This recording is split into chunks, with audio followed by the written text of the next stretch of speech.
सत्य और साहस से बड़ी कोई ताकत नहीं होती।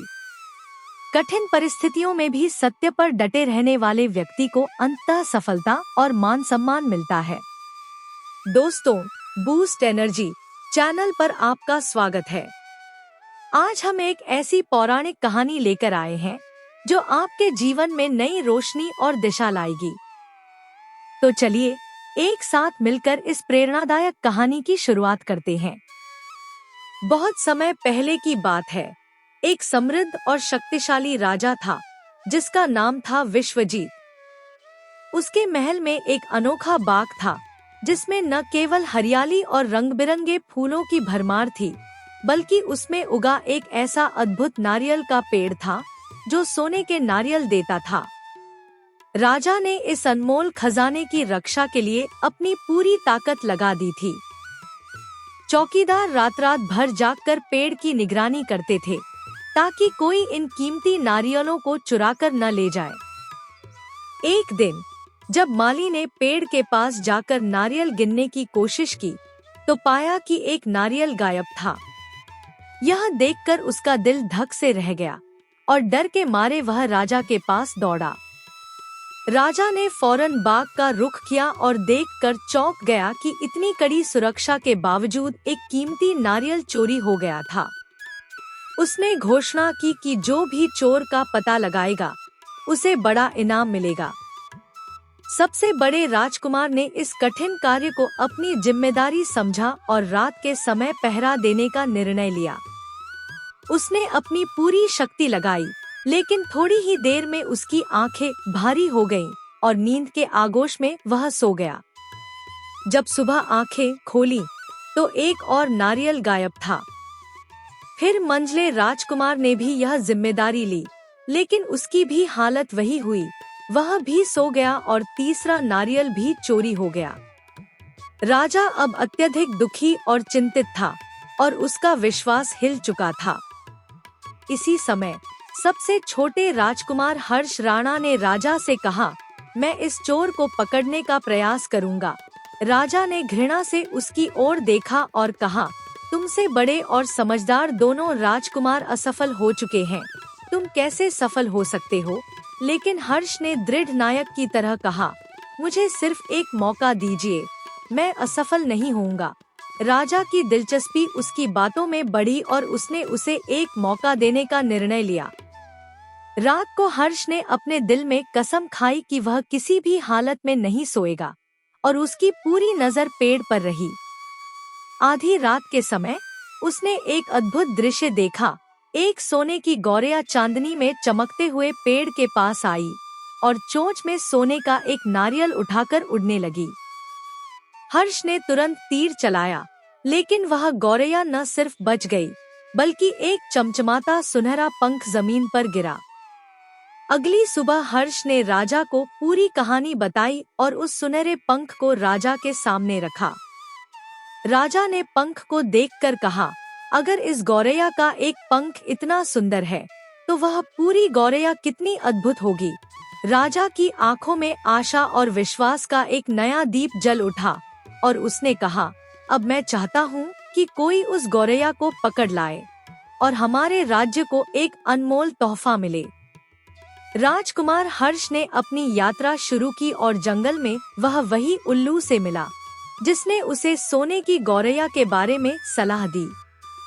उल्लू ने कहा, तुम जिस रास्ते पर जा रहे हो वहाँ दो सराय मिलेंगी, एक बेहद सजीद आकर्षक और जीवंत होगी और दूसरी साधारण सी नीरस। तुम्हें उस साधारण सराय में ठहरना चाहिए क्योंकि वहाँ तुम अपनी मंजिल तक पहुँच सकोगे। राजकुमार ने उल्लू की सलाह को नजरअंदाज कर दिया और सजीदजी सराय में ठहरा, जहाँ रंगीन रोशनी और संगीत की आवाजें गूंज रही थी। लेकिन वह जल्दी ही भूल गया कि उसका असली उद्देश्य क्या था। धीरे धीरे वह उसी मस्ती और चमक धमक में खो गया और अपनी जिम्मेदारी से भटक गया। जब समय बीत गया और राजकुमार नहीं लौटा तो मंझले राजकुमार ने भी वही गलती की। वह भी उसी उल्लू से मिला और वही सलाह मिली, लेकिन उसने भी उल्लू की बातों को नजरअंदाज किया। उसने भी सजीदजी सराय में ठहरकर अपना उद्देश्य भुला दिया। आखिरकार हर्ष राणा, सबसे छोटे और सबसे समझदार राजकुमार ने अपने दिल में ठान लिया कि वह अपनी राह पर चलेगा। वह उल्लू की सलाह को पूरी तरह से मानते हुए उसी साधारण सी सराय में ठहरा, जहां न कोई संगीत था, न कोई रंग बिरंगे दीप जल रहे थे। अगले दिन जब हर्ष अपनी यात्रा जारी रखता है, तो उसे वही उल्लू फिर से मिलती है। उल्लू ने कहा, अब तुम उस सुरंग तक पहुँचोगे, जहां लकड़ी के एक पिंजरे में सोने की गौरैया बंद है। लेकिन याद रखना, वहां एक और खूबसूरत सोने का पिंजरा रखा होगा। तुम उस पिंजरे में गौरैया को मत डालना। हर्ष राणा ने उल्लू की बात को गहरे दिल से समझा और उसे दिल में उतार लिया। सुरंग के पास पहरेदार सो रहे थे। वह बिना किसी डर के अपने हौसले को समेटे महल में घुस गया। उसकी धड़कनें तेज हो रही थी, पर उसका उद्देश्य साफ था। थोड़ी ही देर में वह उस कमरे तक पहुंच गया जहां सोने की गौरैया पिंजरे में बैठी थी। पिंजरे के पास 3 सोने के नारियल पड़े हुए थे। इन नारियलों को देखकर राजकुमार ने तुरंत पहचान लिया कि ये वही नारियल हैं जो उसके पिता के बाग से थे। वह गौरैया की सुंदरता में खो गया। उसकी आंखों से निकलते आंसू उस चमत्कारी दृश्य को देखकर थम नहीं रहे थे। फिर जैसे ही वह गौरैया को उठाने ही वाला था, उसकी नजर पास ही पड़े एक और खूबसूरत पिंजरे पर पड़ी। वह पिंजरा सचमुच अद्भुत था। उसमें विभिन्न कीमती पत्थर जड़े हुए थे और राजकुमार को यह लगता था कि वही पिंजरा गौरैया के लिए सबसे सही होगा। राजकुमार हर्ष राणा, जो पहले उल्लू की सलाह को याद कर रहा था, अब अपनी भावनाओं में बहकर वह सोने की गौरैया को पुराने लकड़ी के पिंजरे से निकालकर सोने के पिंजरे में बंद कर देता है। जैसे ही गौरैया उस सोने के पिंजरे में पहुंची, उसने जोर जोर से शोर मचाना शुरू कर दिया। राजकुमार अभी पिंजरे को उठाकर बाहर भी नहीं निकल पाया था कि अचानक कमरे में सिपाही घुस आए और राजकुमार को पकड़ लिया। अब हर्ष राणा को अपनी गलती का एहसास हुआ। उसे याद आया कि उल्लू ने उसे क्या कहा था, लेकिन अब बहुत देर हो चुकी थी। सिपाही उसे खींचते हुए राजा के दरबार में ले गए। राजा ने पूछा, तुम मेरे महल में चोरी करने क्यों घुसे थे? राजकुमार ने अपनी पूरी कहानी सुनाई। राजा ने गहरी निराशा के साथ कहा, तुमने मेरी आंखों में धूल झोंकी है। तुम्हें उम्र भर की सजा मिलेगी। लेकिन मैं तुम्हें एक और मौका देता हूँ।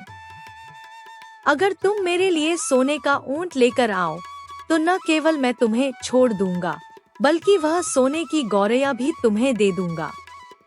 राजकुमार हर्ष राणा अपनी जान बचाने की उम्मीद में राजा की शर्त मानने को मजबूर हो गया। वह सोने के ऊंट की खोज में निकल पड़ा। जैसे ही वह सुरंग के बाहर पहुंचा, उसने देखा कि उल्लू उसकी राह देख रहा था। उसने उल्लू को अपनी पूरी स्थिति बताई। उल्लू ने कहा, तुमने मेरी बात नहीं मानी और अब तुम्हें इसके परिणाम भुगतने होंगे।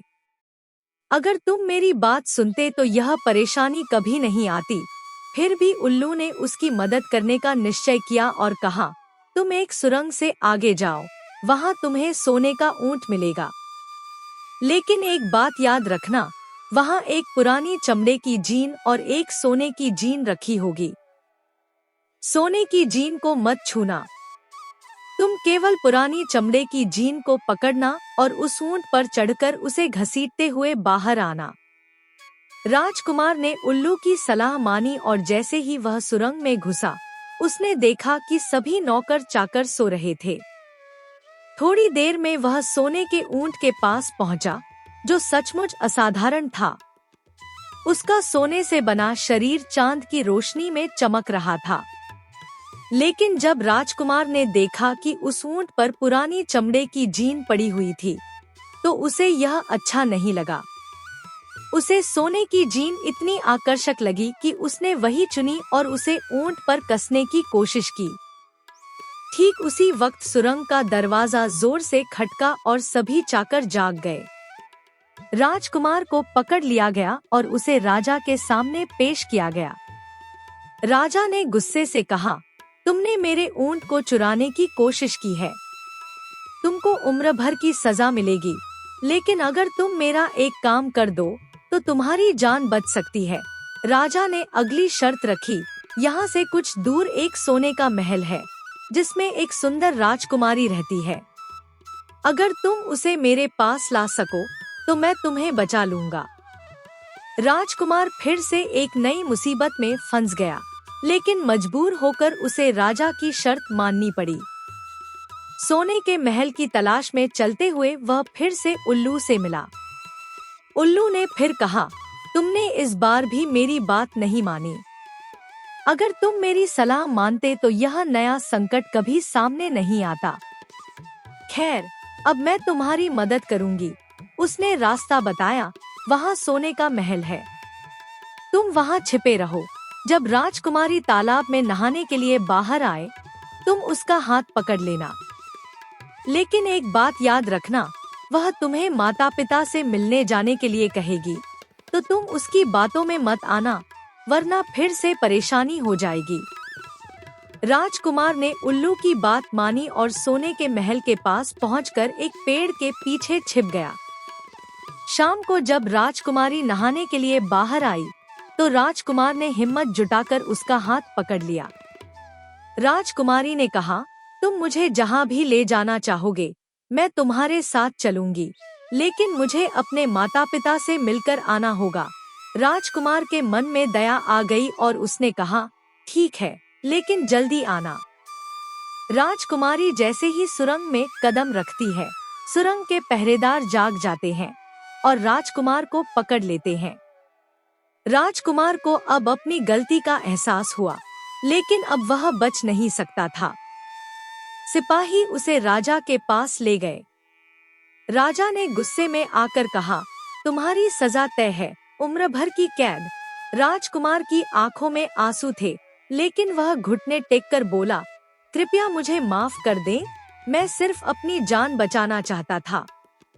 राजा थोड़ी देर चुप रहा, फिर उसने कहा, मैं अपनी आज्ञा वापस नहीं ले सकता, लेकिन अगर तुम मेरी शर्त पूरी कर दो तो तुम्हारी जान बच सकती है। हमारे सुरंग के ठीक सामने जो यह बड़ा पहाड़ है, इसके कारण हमारे सुरंग की सुंदरता नष्ट होती है।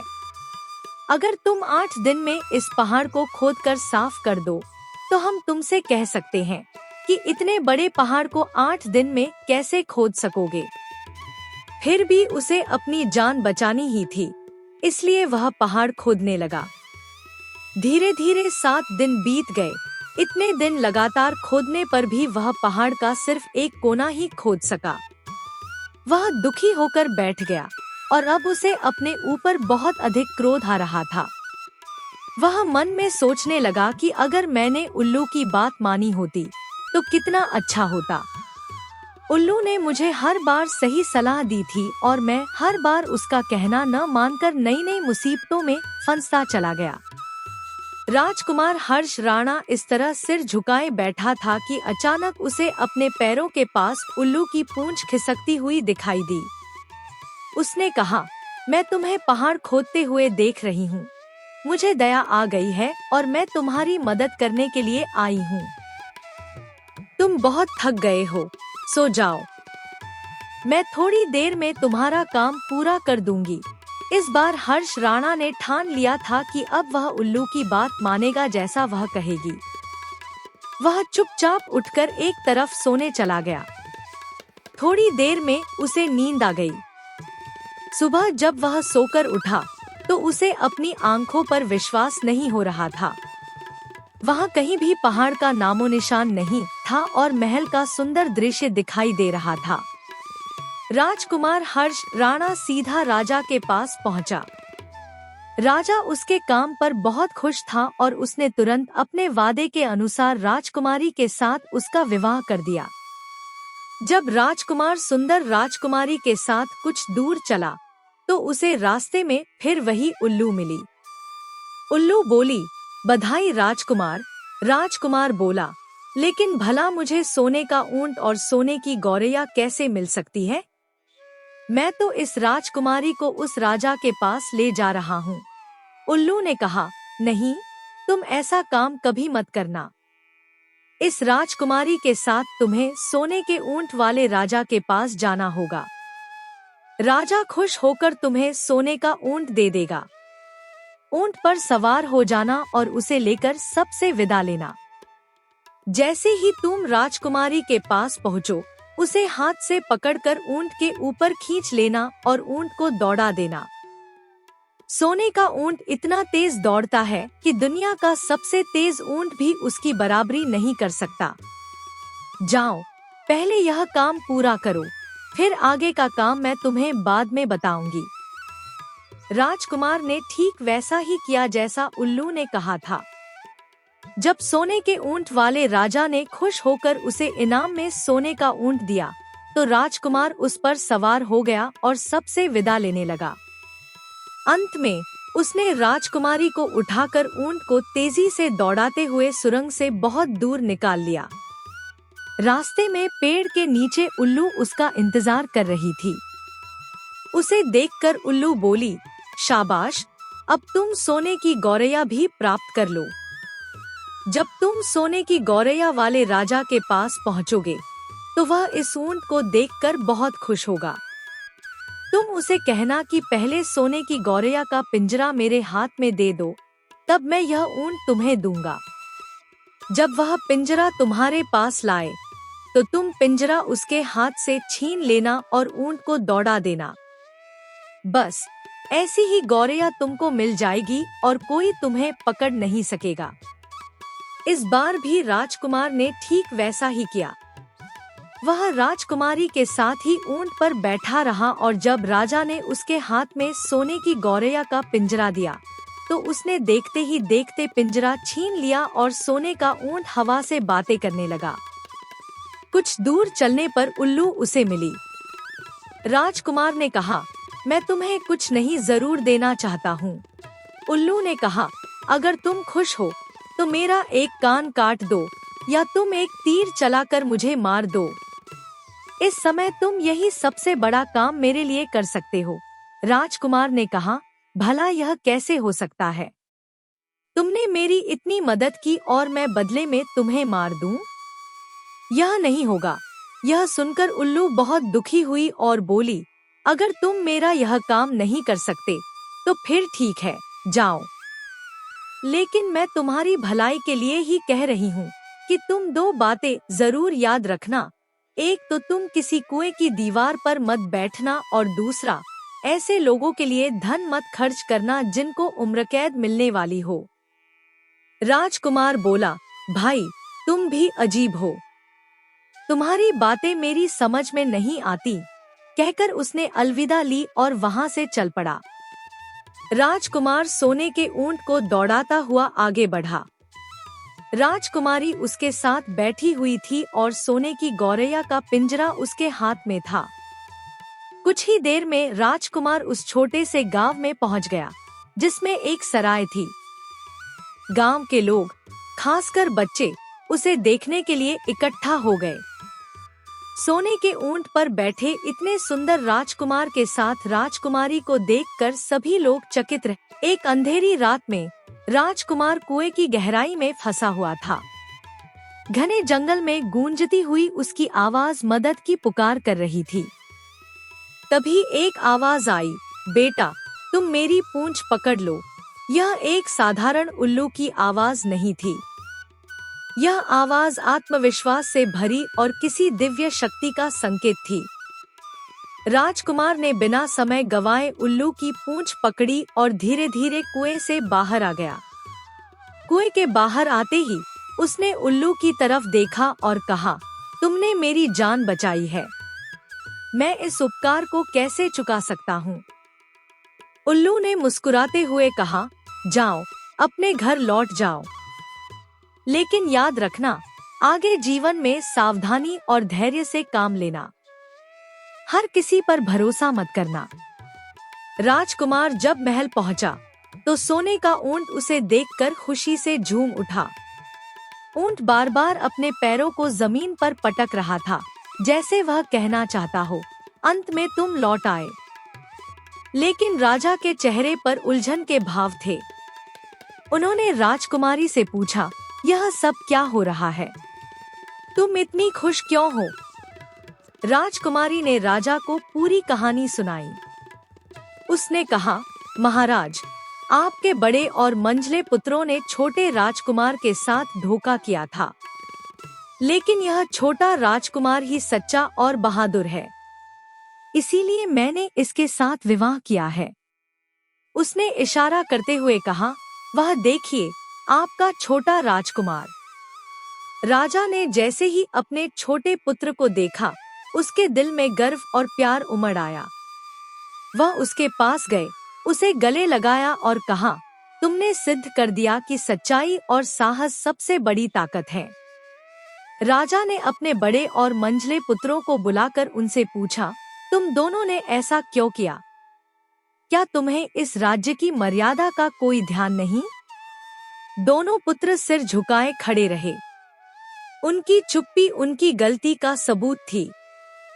राजा ने कड़ा निर्णय लिया और उन्हें राज्य से निष्कासित कर दिया। महल में रहते हुए भी छोटे राजकुमार का मन उस उल्लू को भूल नहीं पाया। एक दिन उसने सोचा, जिसने मेरी जान बचाई, वह इस जंगल में अकेले कैसे रह रहा होगा। वह जंगल की ओर चल पड़ा। काफी खोजबीन के बाद उसने एक पेड़ के नीचे उस उल्लू को देखा। उल्लू बहुत कमजोर और उदास लग रहा था। राजकुमार ने कहा, मित्र, मैं तुम्हें अपने महल में ले जाने आया हूँ। वहाँ तुम्हें कोई तकलीफ नहीं होगी। उल्लू ने जवाब दिया, राजकुमार, तुम्हें अब मेरी क्या जरूरत? मेरा दुख मेरे साथ ही रहेगा।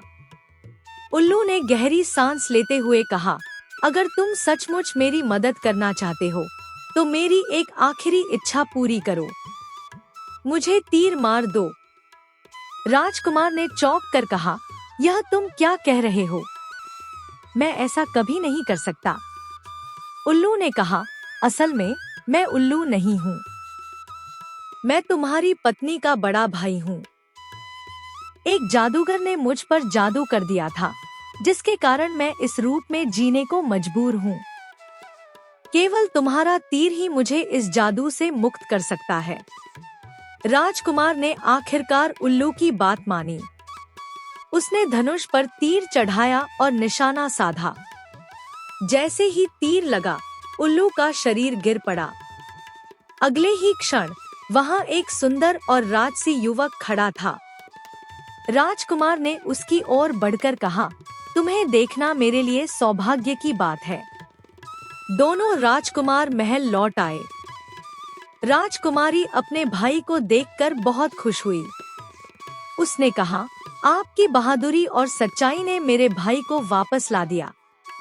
इस घटना के बाद राजा, राजकुमार हर्ष राणा और राजकुमारी आनंद और प्रेम से जीवन बिताने लगे। छोटे राजकुमार ने सिखाया कि सत्य और साहस हमेशा विजयी होते हैं, चाहे परिस्थितियां कितनी भी कठिन क्यों न हो। दोस्तों, यह कहानी हमें सिखाती है कि सच्चाई और साहस हमेशा हमें सही राह दिखाते हैं। अगर आपको यह कहानी पसंद आई हो, तो कृपया इसे लाइक और शेयर करें। हमारे चैनल बूस्ट एनर्जी को सब्सक्राइब करना न भूलें। जल्दी ही मिलेंगे एक नई प्रेरणादायक कहानी के साथ। तब तक के लिए नमस्कार दोस्तों।